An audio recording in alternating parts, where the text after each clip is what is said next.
This test has 3 parts. In each part, you'll hear a number of different extracts. At the start of each extract, you'll hear this sound. You'll have time to read the questions before you hear each extract, and you'll hear each extract once only. Complete your answers as you listen. At the end of the test, you'll have 2 minutes to check your answers. Part A. In this part of the test, you'll hear 2 different extracts. In each extract, a health professional is talking to a patient. For questions 1 to 24, complete the notes with information you hear. Now look at the notes for extract 1.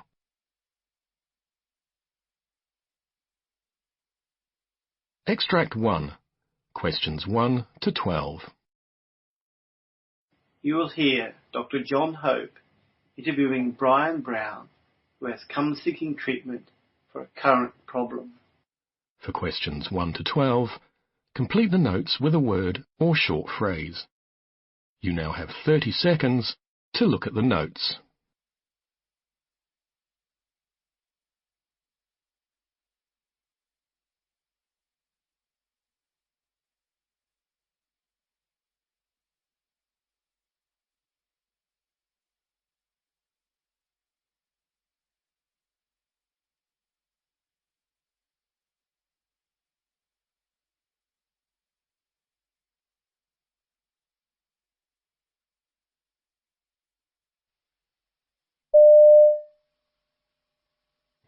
Good morning. Come on in, Bryan, and tell me, how can I help you? Oh, hello, Doctor. Look, I've come here because I've got a real issue with sleeping, and I was hoping you'd be able to prescribe with them sleeping tablets. Well, just before we go straight into a prescription for tablets, I think it would be useful if you could just tell me a little bit more about your problem.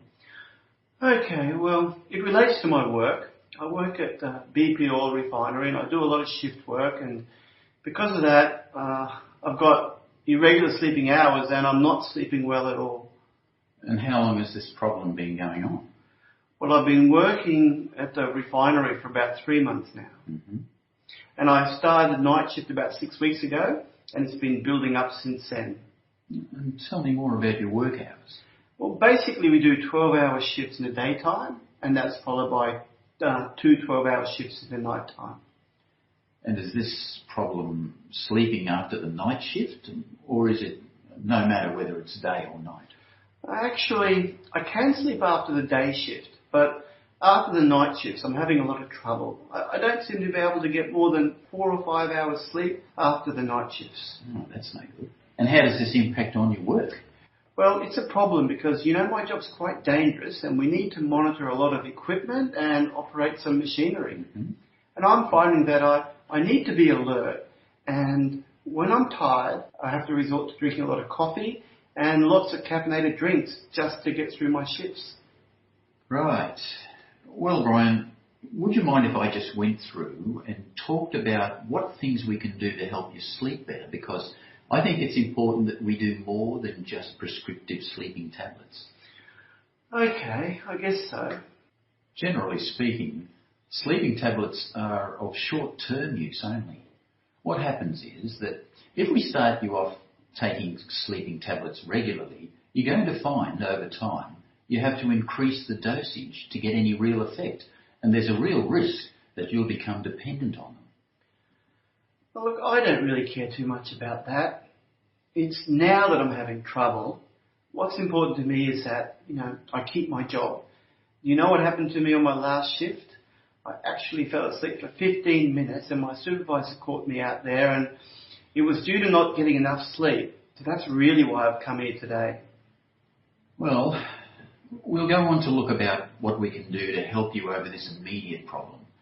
But I'd like you to realise that with sleeping tablets, it's not only the fact that you may become addicted to them, but that it can actually impair your memory and your ability for critical thinking. Really? Now, you were telling me that you're working in quite a dangerous profession, and it's really important that you're alert, that you're not suffering a hangover from sleeping tablets. Right, I guess I see what you're saying. Now, Bryan, I'd like to talk to you about what living environment is like, what your living environment is like. Where do you go to sleep normally? What sorts of things would make it difficult for you to get to sleep? Well, the noise in the daytime, I suppose. There is a lot. We live in the suburbs, and if it's not one thing, then it's another. For example, a neighbour might start mowing the lawn in the daytime. We've got a lot of birds that wake me up. A lot of crows at the moment. They seem to hang around the house. Sometimes the phone rings. Even the brightness of the room, doctor, or the hot weather. All of these things have been disturbing me.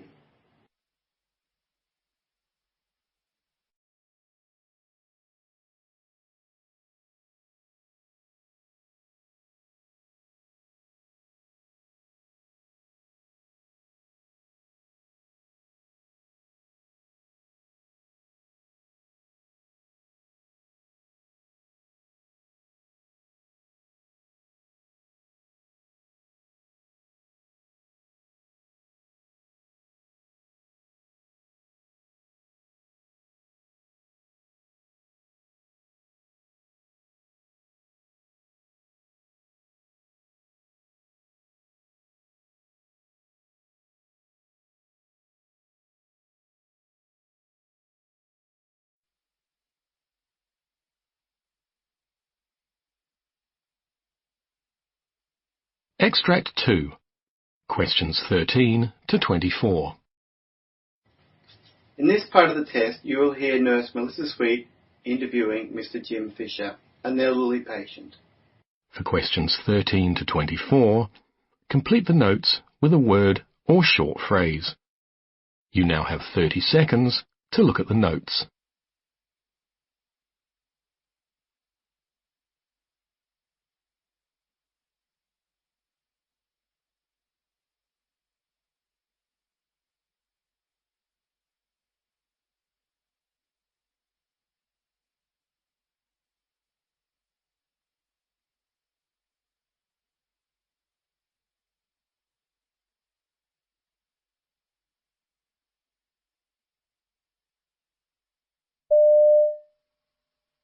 Firstly, let's look at the immediate needs you'll have when you go home.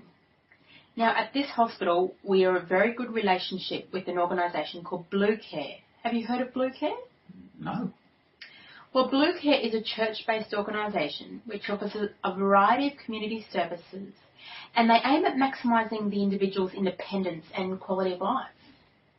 Their staff includes nurses who can help you with some of your personal care like showering and shaving. They'll come every second day to check on your wound. What they will do is dress your wound, apply ointment, and help you with other medications. But what about the cost? Because I'm on pension, you know. The good news is that these services are subsidised by the government, so there's no charge, and no one is excluded from receiving a service because of financial hardship.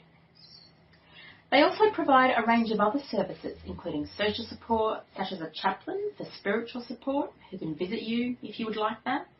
And they also have volunteers who can call in for a chat if you want some company. Yeah, well, I can see that would be a help.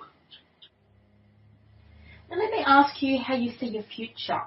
Do you want to continue to manage in your own home, or would you prefer to move to an aged care facility? No. I want to stay in my own home. I'm just worried because I'm still recovering from this wound and I don't know how I'll manage to cook. Let's just take this one step at a time. I can also arrange for an organisation called Meals on Wheels to bring in your meals. Well, that sounds okay, but how does that work? Well, they generally come in daily, 5 days a week. They provide one main meal per day, which is healthy and nutritious. What about Saturday and Sunday? Well, on Fridays, they provide extra meals for the weekend, which you can keep in the fridge. Now, for the longer term, we'll arrange for the aged care assessment team to make an appointment for a visit for you. Have you heard of this service? No, I haven't. The government has provided this service because they want to help and encourage you to continue to live in your own home as long as you are capable of managing. I see. The team, which might include a doctor, nurse, social worker, or other health professionals, come to your home and assess what your needs are and how you're managing. They assess your ability to manage on your own at home. Well, as I said before, I'd like to stay at home. I've still got all my faculties, but I don't think my balance is all that good. So, what would happen if I had a fall and no one was there? Well, Mr. Fisher, do you have a safety rail in your shower? No, I don't. Well, you see, they can arrange for safety modifications like support rails in the bathroom and toilet or safety ramps where they're needed. Well, that's good because, you know, it's a 2-storey house and I worry that I could have a fall on the steps. Well, adequate support rails would be a consideration to make you feel safer. They can also organise a medical alert bracelet. How does that work? Well, this can be worn on your wrist. In an emergency, you press the button and a message is sent to the ambulance service who will respond quickly. Yeah, well, I didn't really know there was all that help out there. Now, I'll give you this set of brochures which tells you all about the services offered by Blue Care, Meals on Wheels and the Aged Care Assessment Team. And when you've had time to look through them, I'll call back to see if you have any more questions. Nurse, there's just one more thing that I'd like to talk to you about. What's that, Mr. Fisher? Well, as I said before, my old neighbours have moved away and our neighbourhood's changed a lot. So I do feel a bit alone, you know, and over the past year there's been several house break-ins in the neighbourhood. Well, there is one other thing I could suggest. Oh, well, what's that? It's another government initiative called Home Assist Secure. And if you're over 60, which of course you are, you can receive advice and help relating to home safety issues. Oh, what can they do? The Home Assist field staff have been trained and cleared by the police to come to your home and offer you free information and assistance. What kind of assistance? Well, they can help you with security lighting outside your home. They can also install windows and door locks and security screens. Well, that sounds like a good service.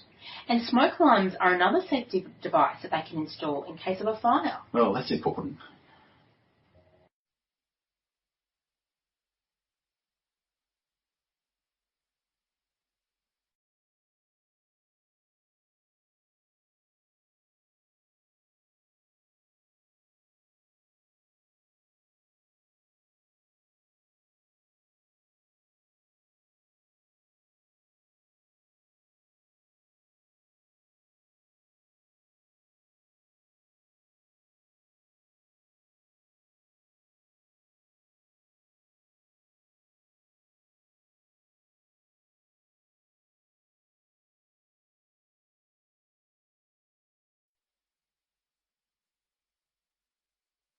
That is the end of Part A.